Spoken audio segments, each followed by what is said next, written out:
As always, the Homeboy Hangout would like to thank our sponsors, Pete Graffiti and Crafty Creations by Lisa.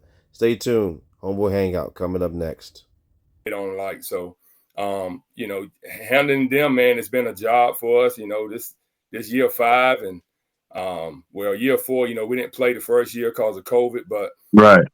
it's been a task. Handling the parents and the kids, but we've done a really good job, man. If you was at the game the other night, you saw that the community was out to watch us play. So that tells us that we're doing a great job, man, and these parents now at year four, year five, that they're respecting us as coaches now and letting us coach their kids. Yeah. That's the main thing. A lot of these parents don't want to turn these kids loose, man, to be coached. So that's Right. the problem we ran into. So with us coaching these kids, man, and we love kids, man, and like I say, our kids love us, and we're gonna continue to coach them up, and just Yeah. letting our parents know that this is who we are and this is what we do. Mm-hmm. Mm-hmm. Yeah, I know a lot of times parents look at it and you know, parents want you to help them with their children, but at the same time, when you get on their child a certain way, you become the bad guy. You may have to talk to the parents outside of what you're doing. But in practice or games, have you guys, the two of you, ever had to play good cop, bad cop? I'll let you answer that, Bill. Like amongst a parent, like good cop, No, bad cop, or what's no, Just good cop, bad kids. cop amongst the kid, a Yeah. player. nah. So both of y'all the good cops. No, it ain't no good cop. So all right, let's start from the beginning for me with being an assistant. It was Ramsey was giving me the go like, hey, you need to speak up, do such and such. But I'm still playing the background, trying to find my way with the kids. So that first year, I guess you could say I was a good cop.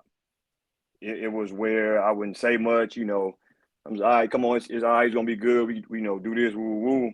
But that next year, I was a little more talkative and Hmm. giving them that constructive criticism. I mean, because it was needed, and Right. I saw how much he was doing, and so I felt like at that point, my job is to catch the stuff that he don't see. And so Okay. that's why I think we worked well. But after year two, wasn't no good cop. It was all force. I mean, because Mhm. we had to implement that. It ain't no time to be no good cop because that's going to weaken them for the game. Right.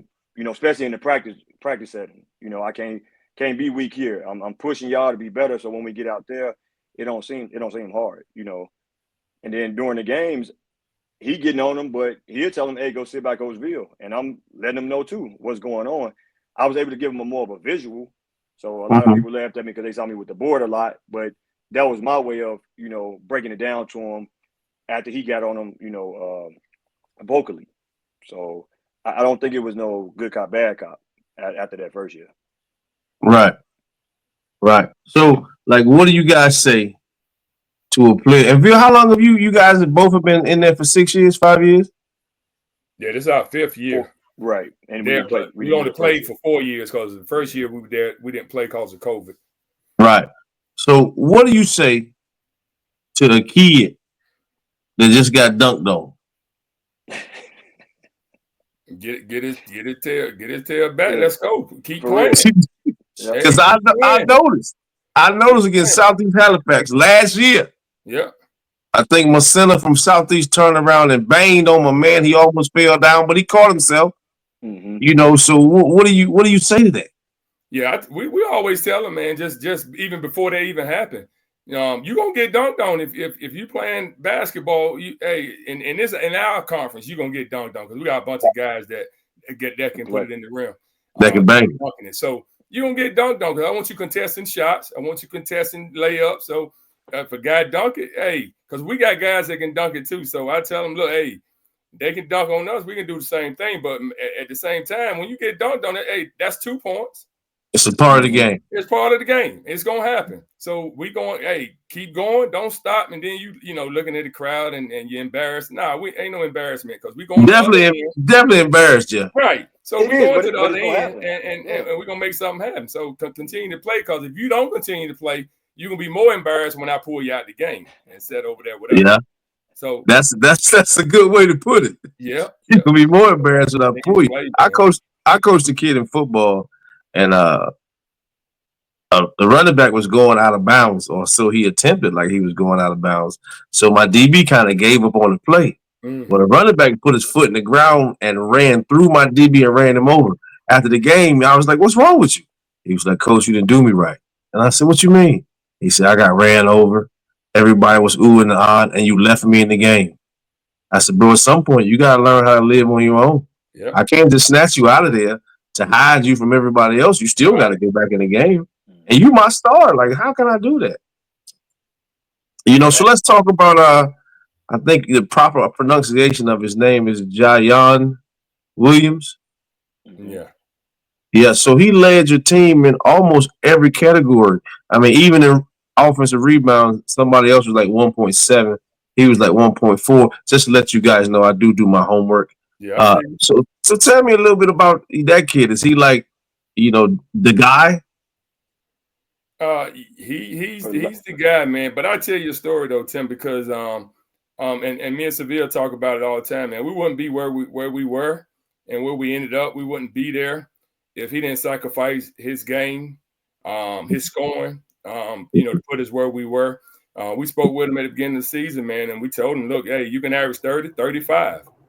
But if you average 30 and 35, we're probably going to finish midway the pack. And we're not going to be a very good team because everybody else is going to sit around and watch you score, or they're going to, be a little jealous, and then they're going to try to do, score and do things they don't ordinarily do. You can either be that person, or you can average 16, in between 16 and 20 points, and distribute the basketball, find everybody, rebound, do all the other things that make us successful as a team, man. And he bought into that, man. And like me and Coach Seville say, man, kudos to him that he did buy into that, because for yourself, when you got guys now, man, everybody telling them how great they are, and then you got this internet now where people are seeing how great you are, right? And you can sacrifice, your scoring for the betterment of the team. And, So who had this conversation with him? Because I know a guy that could score but would never score. On this podcast tonight. But who had that conversation? Because you come to me, you tell me, yo, you can have 35 a night, but I need you to have 16. Yeah, I ain't finna buy it. Hey, this is the thing, and I know the guy you talking about, because when we was in that Final Four down there in Greenville, man. He had to. And he was passive, man, and I had to pull him to the side, man, and say, look, man, you gotta shoot the ball, man, shoot the basketball. Right. And right. He went to shooting too, man, and he led us in scoring that night, man. But I had that conversation with him, man. Like I say, he bought into it, man, and like you say, if somebody come to me and say, look, you can average 30, 35, hey, but he knew where we wanted to get to, man, and for us to get back to where we were 2 years ago, which was to the Elite Eight, for us to get back there, he had to, he had to be that person, man.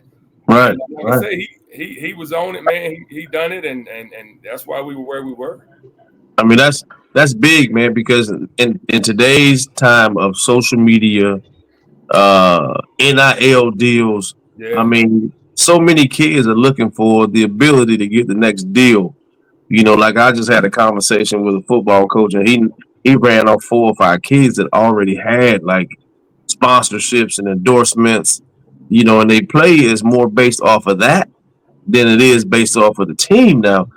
And I hate to see, team sports going that way, especially, having a kid to listen to you say, hey, man, I need you to drop back your scoring a little bit, get your team more involved, and you're a coach. He's probably going to be getting paid more a season when the NIL hits than what you are.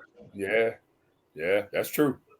That's to me, that's just tough, man. But, I found what I found interesting was Roland is Jayon's father, right? Yeah. Mm-hmm. So Roland didn't play high school basketball, but he played in the hood and he was really good. He could have done everything that Jayon was doing. Yeah. So I say, man, that to me, that's a positive thing, because Daddy still gave him everything he had, You know, and he could have been doing the same stuff that he was doing when he was there. Yeah, that's true. Yeah. Yeah. So you guys know where he planning on going to college at, or is he planning on going to college? Yeah, I spoke with him tonight.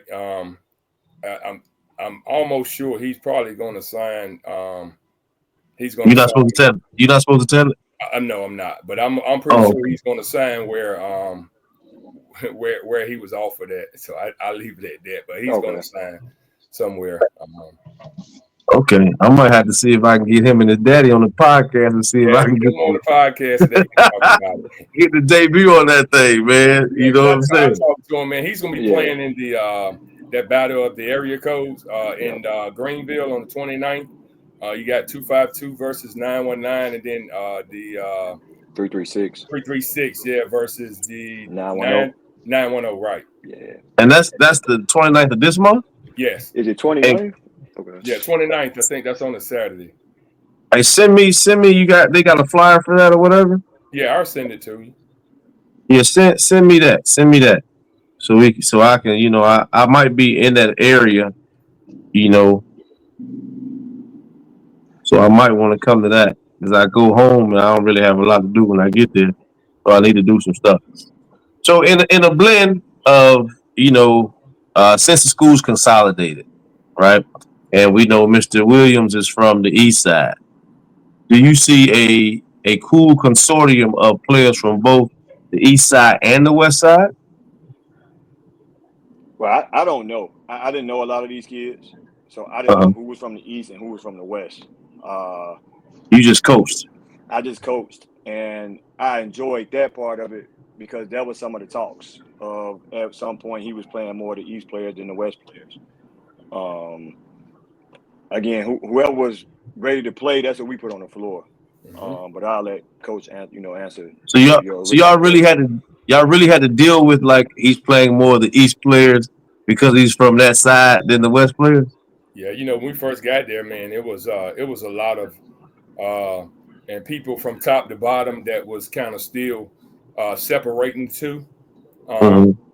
But when we got there, what we talked about doing was bringing the two together because there was no more Rams, there was no more Hurricanes. We were Jaguars now. So what we was trying to do was bring the community as well as the kids in the school and the team together, to be Jaguars.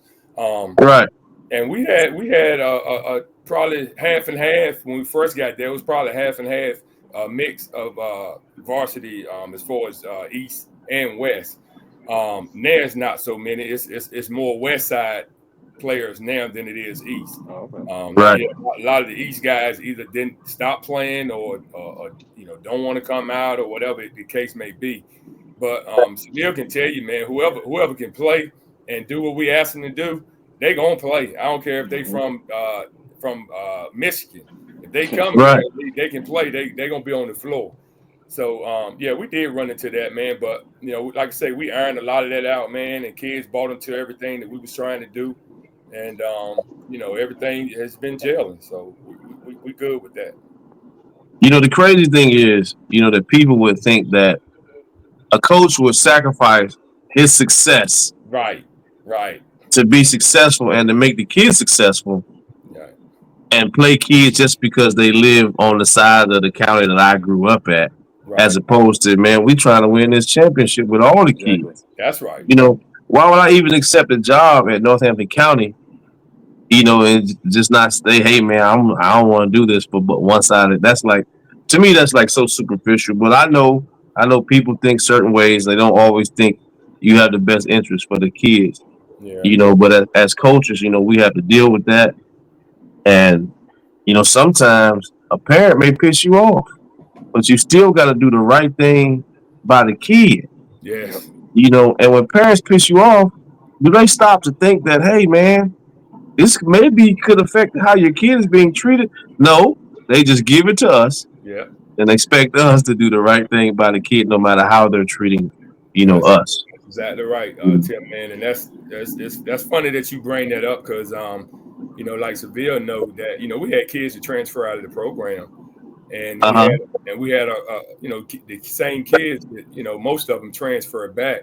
And when they asked me if if the kid can come back, and I was like, sure, he can come back. I'm not gonna penalize a kid for a decision that the parent made. The kid had nothing to do with that. And Right. me and the kid was had really good relationship, as well as his relationship with Coach Seville was really good. He can come back. So we ain't punishing kids, man, for something that a parent does, and the kid got to go with the parent or whatever the parent is the guardian. So you got to go.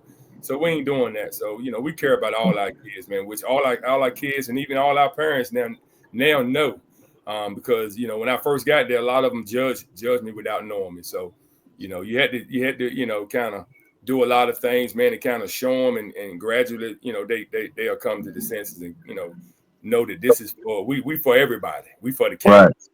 Right. So out of all these players you guys have, y'all have players that remind you of yourselves that play when you guys play basketball? Not quite. Nah. Ain't nobody on y'all level? No, I ain't saying that. I think it's different times.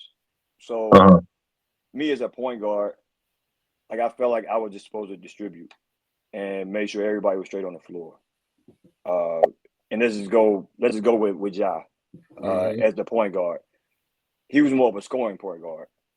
So we was we differed in that aspect. I hated people scoring on me, so I prided myself in defense too. That was another thing. You ain't about to keep scoring on me this entire game. That just can't happen. Right. So I think the times has just changed at this point. Like Coach said, they all want to score. So that's the primary objective for everybody. And if scoring ain't working, then the rest of it kind of go. And that's when we got to bring them back in. Like there's other aspects to the game.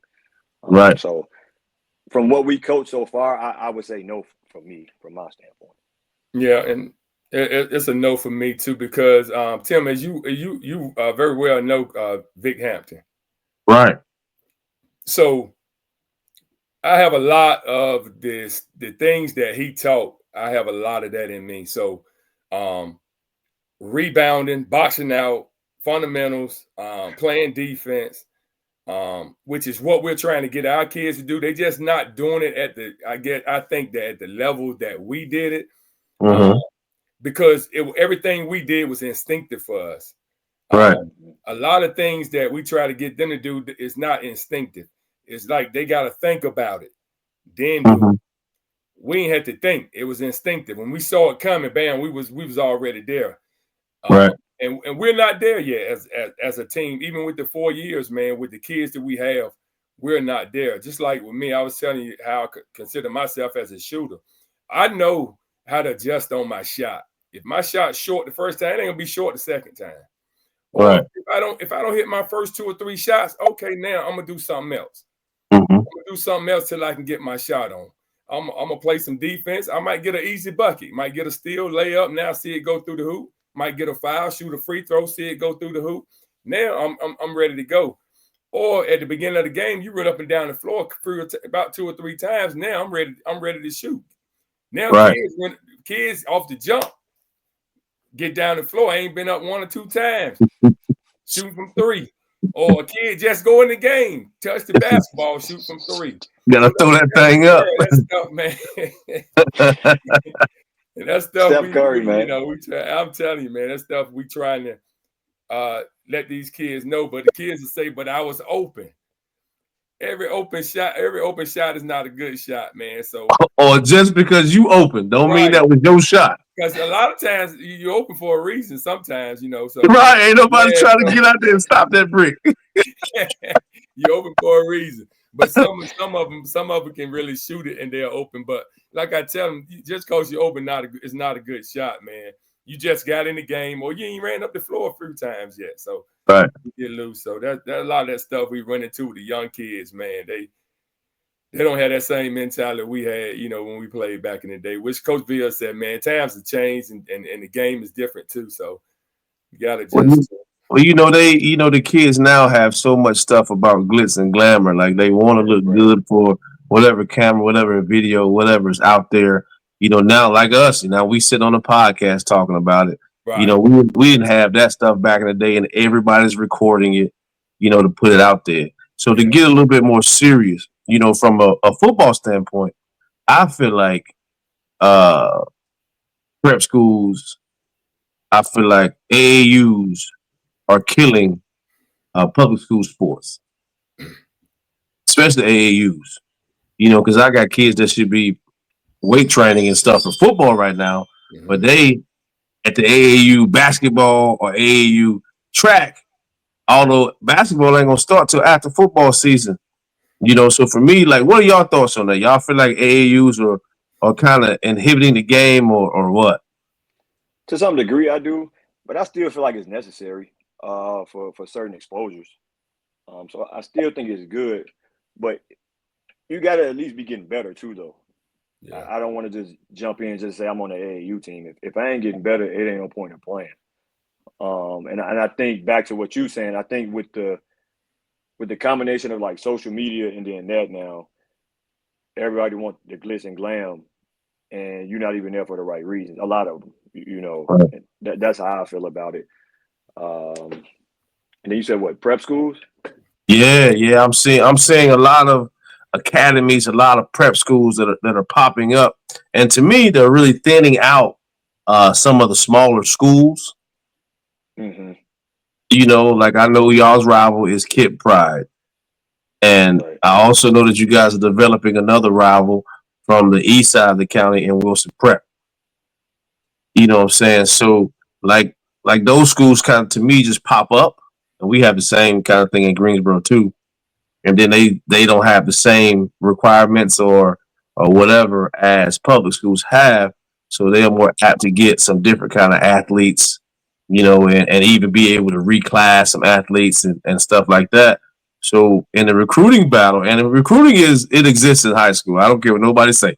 I've been in high school now for about 5-6 years. Recruiting exists in high school. But I think those schools, are kind of inhibiting the public schools. Athletics anyway. I don't know much about the academic side because I don't get into that. Yeah. And back to your AAU, I'm for AAU. My thing is this here, and I'm with Seville about that, Coach Seville about that. As far as the exposure, I like the exposure that our kids get from the AAU. My problem with the AAU is that there's a lot of kids that should be in the gym working on their skill, and they're out there playing AAU ball with no skills. Right. So, and you were just out there playing. I mean, you not nobody gonna be looking at you as far as college coaches if you haven't honed your skills before going to play AAU. That's the only thing. The difference they need to tell these kids is because they're trying to get the best kids from everywhere to play on the AAU team. Right. So if you haven't worked on your game and you out there talking about I'm playing AAU, that's all you got is the name that I'm out there playing AAU. But when you come back to the high school team, you don't have no skills. So, I mean, you're not playing on your high school team. You're not getting any run on your high school team, but you out there playing AAU basketball. And we ran into that, when we first got there as far as, kids going off playing instead of being in the gym with us, working on their skills. And then once you get better, because AAU is only for the guys that has top-notch skills that can really play. Right. But they don't tell all these kids this. You got a lot of these kids, man, that don't have great skills, can't dribble good, can't pass the ball well, not great shooters, but they're out there playing AAU instead of being in the gym, working on their skills to get better, and then you can eventually play out there in the AAU. But as far as that, man, it takes away from what you try to do as a coach because the kids are trying to play AAU during the summer when you trying to get things because you got to remember around here. All the kids play football. Right. Play football, play basketball. So if they at AAU all summer long, then you can't get no football prep, going. They ain't getting better in football, and they're not getting better in basketball. So like I have some kids that go play AAU basketball. They average 2 points a game. Mm-hmm. 1 rebound, and they at AAU basketball, and we trying to get ready for football season. That's right. That's true. And I encourage kids to play all the sports they can at the school. Right. You know what I'm saying? So one sport doesn't take away from the other sport. Now there are basketball coaches, and I hope you guys are not like this. Probably not, because your school's too small, probably, Right. to say, hey, we don't want you to play football, we just want you to play basketball, or vice versa. Yeah, we don't do that, man. I encourage, and they can tell you, I encourage all my kids to play football, man. Now, do I be on the edge when they're out there? Because all my kids were position players. They was either a quarterback, running back, or wide receiver. Mm-hmm. So I'm out there on the sideline because I'm at every game. I'm on the sideline and I'm cringing and a whole lot of things, man. Because Jad was the quarterback, Right. and in our offense, the quarterback does a lot of running. Right. So, I've cringed, but I tell them, man, look, hey, it makes them tougher. So when they come to me, they kind of tougher and can take contact and stuff like that. But I always encourage, because like you say, I played all the sports, so I can't be a hypocrite and tell my kids, look, I don't want you playing football, man. You need to play basketball, because I played everything. So, and I know how important it is, not only to play the sports in school, man, but our kids don't play at home anymore, man. They don't play sandlot That's true. ball. That's true. So I think that sandlot ball really made us a lot tougher. You're playing in that cornfield, football in the cornfield, that danger ball and all that stuff, man. You're getting used to being tackled and hit, and playing basketball all day, and even in one day you playing all three sports. Right. At home, and our kids don't do that anymore, man. So that's that sets us back a little bit, in that aspect of the game. That's in your area. That's in my area also. I think it's just a wave, of kids and generation now. Moving on to the next thing, y'all had like a few legends in the stands, but one legend I know. How does it feel to have somebody like Coach Harris? Larry Harris traveled from Jackson, North Carolina to Raleigh to support you. He supported you when you played for him or whatnot, or was around him, and he's still traveling to support now. How did that feel to you guys? That felt good, man. Yeah. Even he came to a game during was it regular season? Yeah, it was a regular season. He came to a regular season game, and just to see him, and then him embrace me, like saying, hey, I coached you, and to see you doing it now, that felt good. And then got a picture with both of them, Coach Ramsey and himself, like that. That was surreal for me, for both of them to have coached me, and then now I'm again under Coach Ramsey wing. Like, that's no better feeling for me, man. But you got to be a grown up now under Coach Ramsey's ring. I am.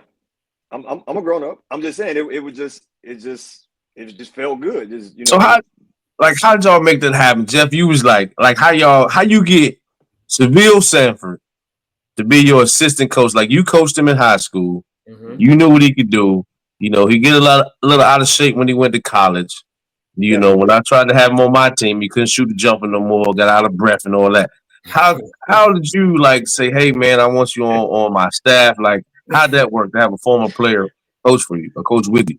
Yeah, when I before I got the job, man, a few years before that, I had a conversation with Coach Bill, and he was talking about going to Conway, and coaching at Conway, and that stayed in the back of my mind. So when I got that job, I knew I wanted younger coaches, assistant coaches with me, and fresh minds and ideas and everything. And I knew he knew the game, so that was an easy choice for me, man. He's the first guy I called was him, and the second person I called was James Jeffries, which is my cousin over at KIP.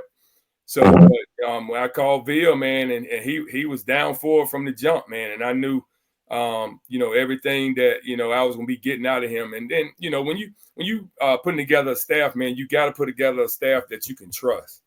And I knew I could trust him.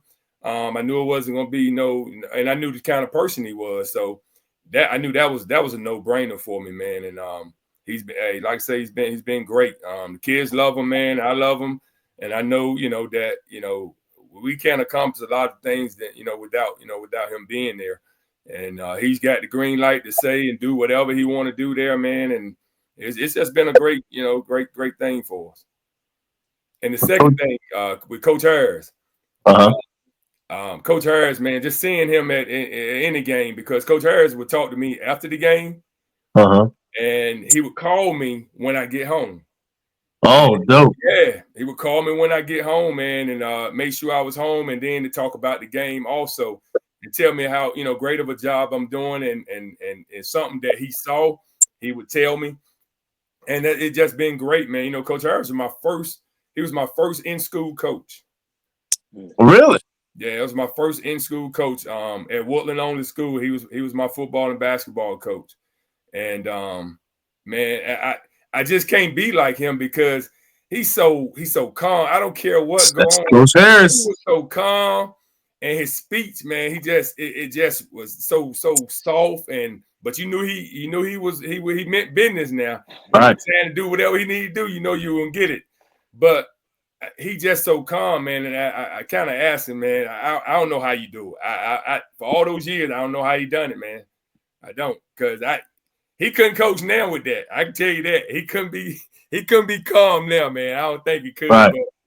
But it was great just seeing him, man, and you know, just remembering, you know, the stuff that he taught you, man, as well as Coach Hampton, man. Coach Hampton's been in a lot of my games, and he does the same thing. Hits me up, lets me know, you know, I'm coming to your next game, and we talked before the game, and he'll text me, you know, what do you think you done? This is it. Make sure, you know, this and that, and this is what your guy I saw with your guys, and this and that, man. So, you know, I take a lot from all of them, man. Coach Harris, you know, Coach Hampton, even from Coach Hasty when I was under him, and then Coach Simmons over at Hereford County, and Coach Herman. So when I was under him, so got a little bit of everything from him, man.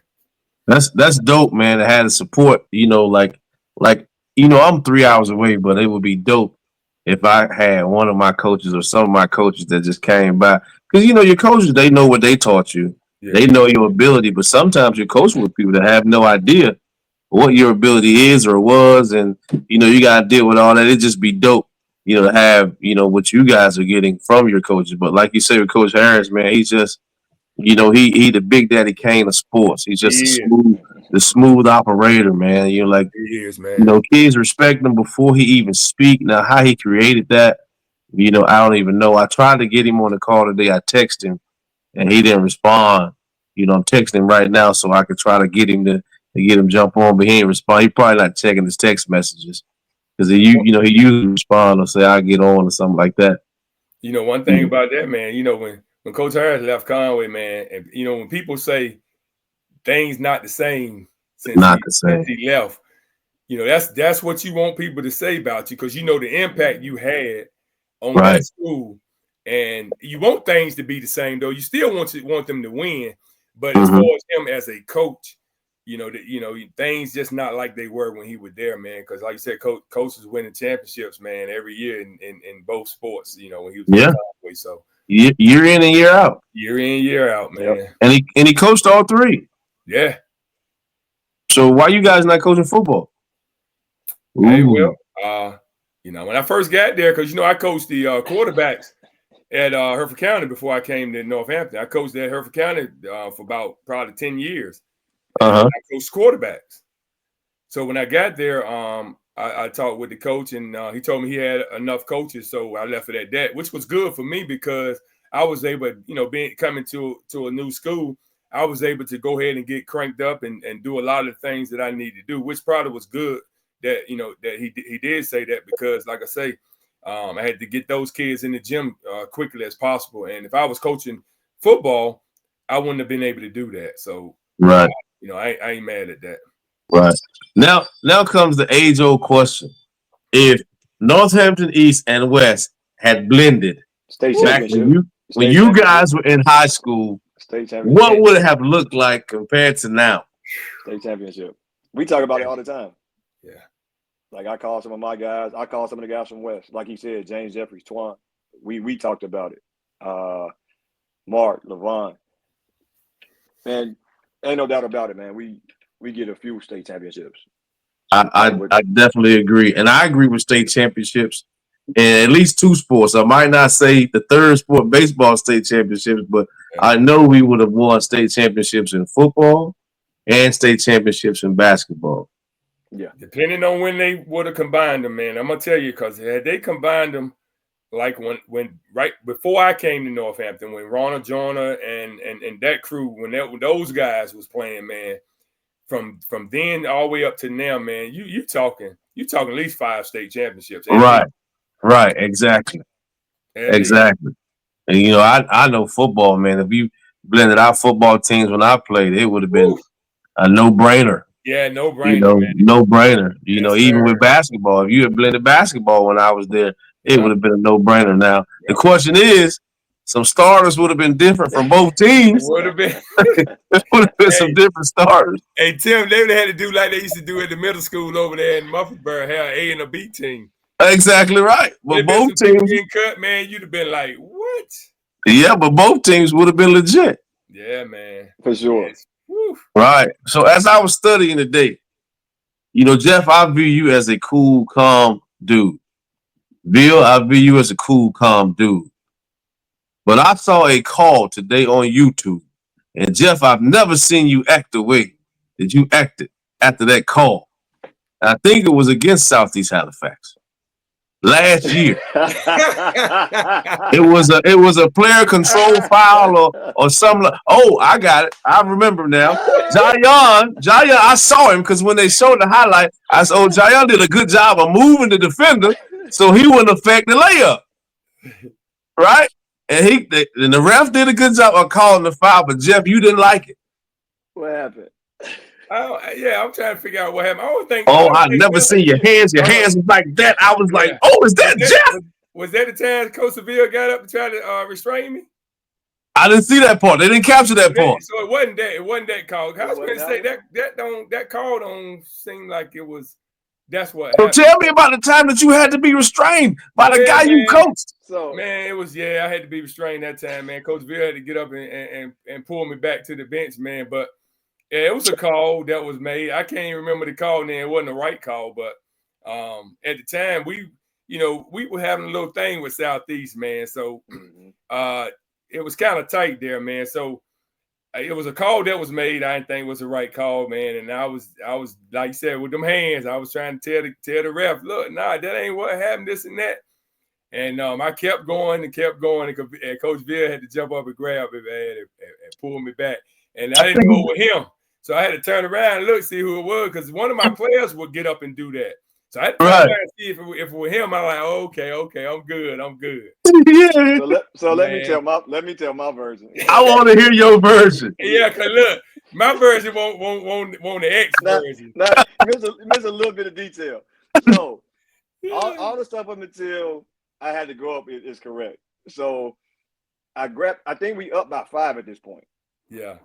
And like the crowds is rocking from both sides. So momentum is still kind of with us. And so, I'm grabbing him lightly, like, it's all right, coach. And he like, no, it ain't all right. So then I actually grab him and he swim moved me like we was on the line. And he pushed me out the way. And so look, he's gone, Tim, and I'm trying to grab for him because he going to get the ref again. And I grab him again. And that's what, a lot of respect, that I have for him. He like listened to me. And I was like, hey, man, we got the momentum right now and we up. And then it like in the instant he calmed and was like, all right, you right. And that showed me his character right there, man. It was like, and that solidified me to some degree too on his staff. Like you said, I play the background and I'm the assistant. So that's the role I play. But he's always giving me the, hey, man, you need to do this and you need to do that. And with him listening to me, made me feel a lot better, that he did take my advice in that instance, because he was about to get that tech, man. But when he swim moved me, the boys got on me at practice. It's like, Bill, you need to work out a little bit. Hey, Tim, he got me out the way. Hey, Bill, some of them cats still got that video on their phone, man. I'm trying to tell you, they show it to us, man. But Tim, I'm gonna tell you, man, it's been even for me, it's been like a gradual process as far as not growing up, but being a head coach, because I've been a head coach for probably about, I was 1 year at Southeast, 5. I've been a head coach for about 10 years, and it's still in me, man, the fight. And like Coach Ville was talking earlier about us wanting it more than our kids, and I tell him sometimes you got to get a tech to be able to get to your kids, man. Let them know they see you behind them, and then that kind of drives them too. Right. But at some points, I have taken a little too far. And I ain't got a tick in some of the instances. I got a tick for some of the stuff that was very, very less than what I have done. And I done some stuff and I ain't got a tick, but I can do something small and they'll tick me. So, hey, it's all good. It's a part of growing up as a coach, man. So I got Ville to save me a lot. I'm gonna tell you, he saved me a lot. So my question is, I know I'm a coach. I know if I have a player coaching with me that's coaching, and I'm showing out. Coach Ramsey, the father, because that's how we look at our kids that we've coached. Mm-hmm. What part of you, when you realized Bill was grabbing you, said, "Man, I'm the dad of this situation. I got to calm down"? The point when I told him he was right, when he told me, when he got there, he said, "Man, we're ahead," and I kind of thought about it. I was like, "Man, I need to chill out," and I was like, "Yeah, you're right." And look, I have even told the kids in the school, man, because one of my players, this is his first year playing. He's a junior, and he said, "Dang, Coach Ramsey, you were crashing out." And he said, "You were crashing out." When he said that, I said, "Man, I gotta chill out, man. I gotta chill out." And that right there, I say, "Look, hey, man, I might need to chill out a little bit, but I'm still gonna stay on the refs because." Right. I want them to know that, look, you ain't going to do my kids any kind of way. But right, you have to. And they got a job to do. And I know, it's how it is right now, man, the shortage of refs and this and that and everything. But, yeah, it's hard sometimes, though. So what does your AD say in an instance like that when you had to be restrained by your assistant coach? What does your AD say? No, I haven't had no conversations as of yet, man. And I think that's attributed to us winning. When you're winning, it ain't gonna be a whole lot they're gonna say. Which I'm grown and I'm older than my AD, so but I understand and I know he the boss. What I should be doing. He the boss. He is the boss. That's right.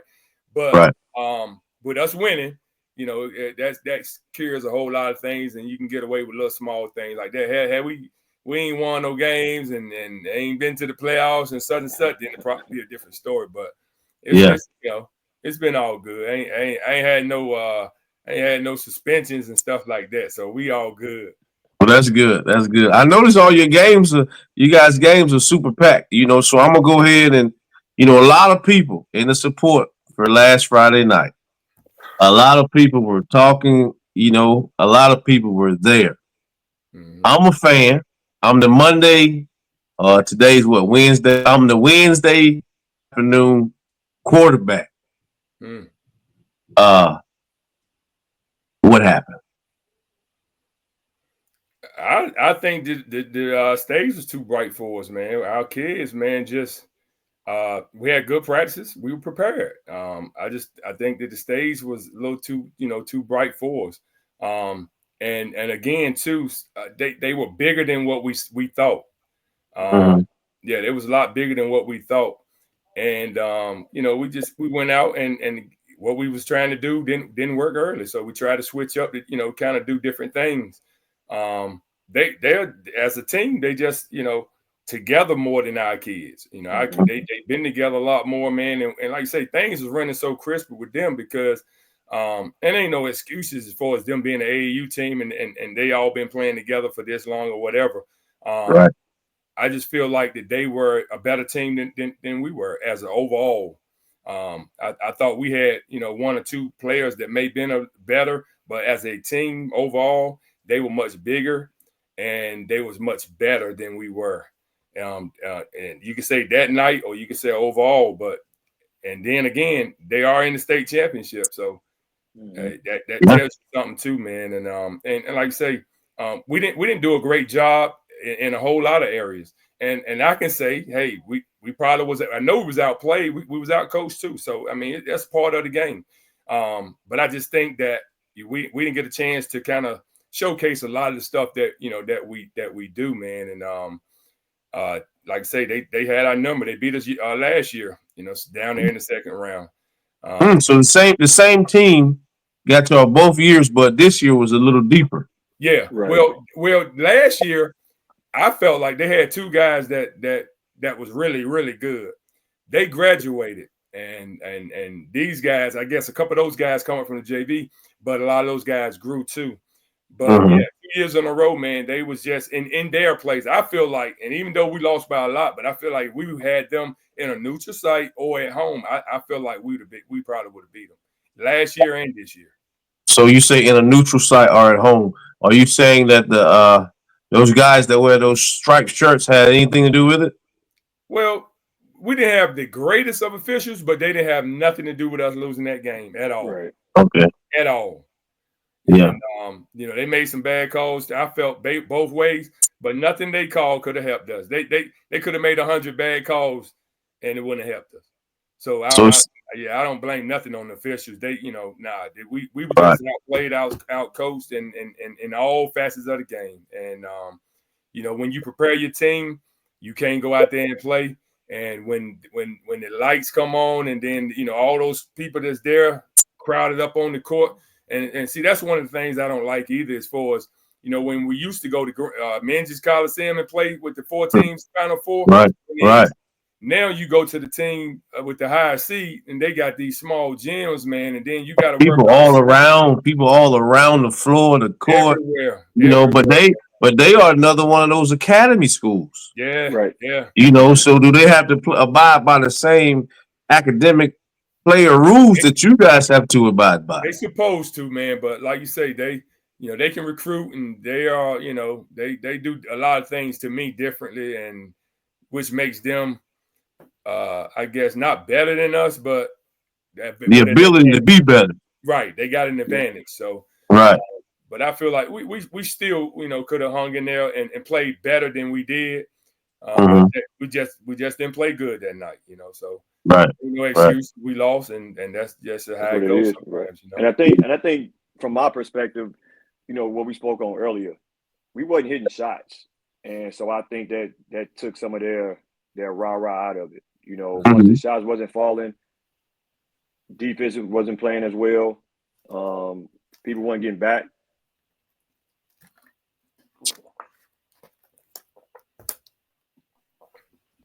I think we lost where they was on a fast break, and we wasn't down there at all. It was nobody down there.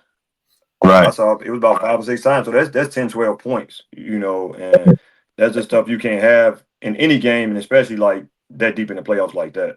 But everything else Coach said was, I agree with that. I just feel like we couldn't hit our shots, so that just took a lot out of everybody, man.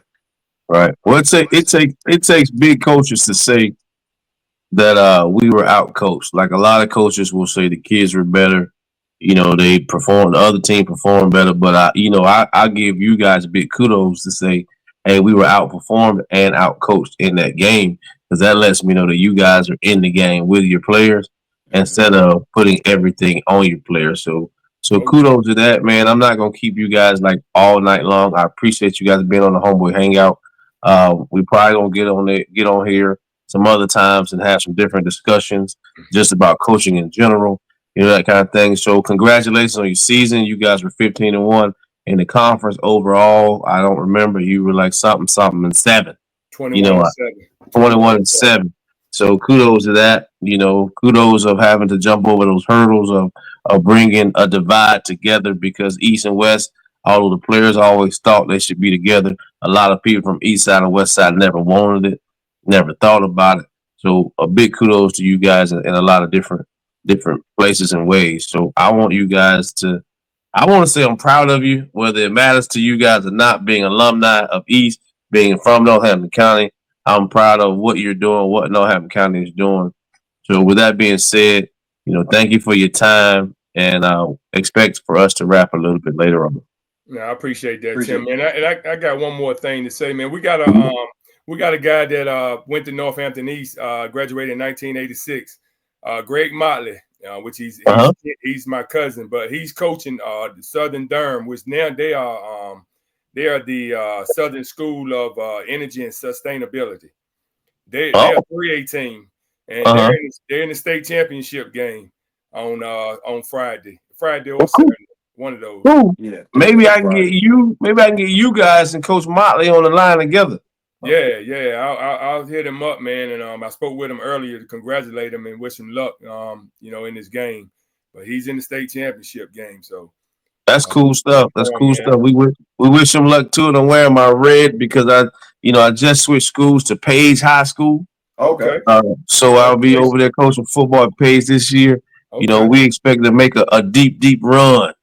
Okay. Because I don't like anything to do anything half step. I want to be all the way there. True That's indeed. But congrats to you guys. Congrats to Coach Motley. Like I say, Jeff, link with him. See if he wants to come on sometime. We'll get on and we'll wrap. All right. Sound good. Every time you tune into the Homeboy Hangout, we thank you. Now click that subscribe button, share it with your friends, tell everybody to get at me on the Homeboy Hangout.